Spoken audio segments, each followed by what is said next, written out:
Hi, I'm Steve Breen with Prosperion Financial Advisors. When I evaluate companies for investment, there's one character trait I look for: disruptive innovation. It's these troublemaker companies that aren't content with the status quo and dare to be different. They seem to spring up in well-established industry models like the lone tree in the desert, all the while wondering why they're the only ones crazy enough to try something a new way. It's disruptive innovation that causes advancements and improvements in industry.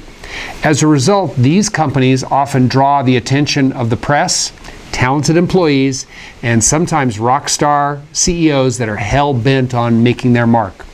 You see, I look for companies that embrace improvements and strive for new and innovative ways to deliver services to their clients and their customers. I like cultures that encourage growth investment inside the company well before profits and revenues may be seen. I want to have capital invested alongside leaders who are neither risk adverse nor complacent and are keenly aware of the competitive threats to their business. But all too often, investors get distracted by established companies who fall into the trap of doing business as usual. Consider the companies that sat on their advantage, actively choosing not to innovate.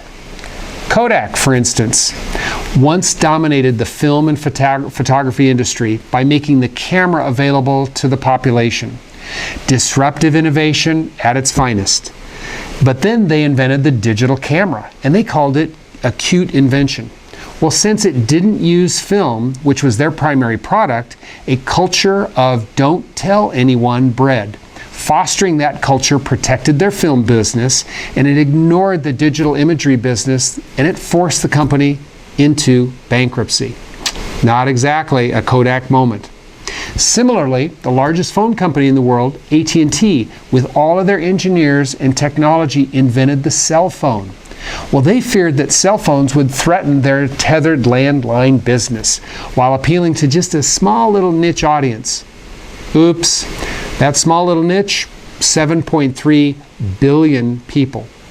And then there's Henry Ford, who literally revolutionized America with the assembly line in the Model T. The idea of paying his employees a high wage was unheard of at the time, but it allowed those people to be able to purchase automobiles on their own, which further helped the company succeed. Few people know that Henry, along with one of his entrepreneur friends, Tommy Edison, invented electric cars. Well, the problem? In 1910, gasoline was 7 cents a gallon, and electricity was half that price.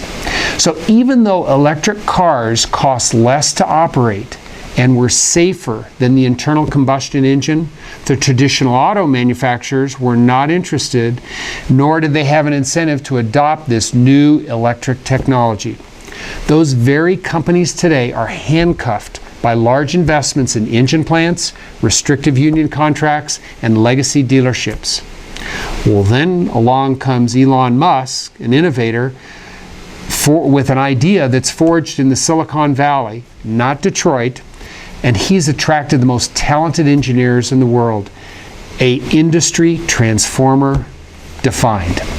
So what do these companies have in common? Well, they're disruptive innovations that cause advancements and improvements are not something to be feared nor intentionally ignored in order to protect your business model. It's essential to embrace innovation and change. It's the source of progress. If you'd like to have a conversation about innovation and how we look at it related to your portfolio or our investment strategy, please let us know. We'd love to have that conversation. I'm Steve Breen. Thank you for being a client of Prosperion Financial Advisors.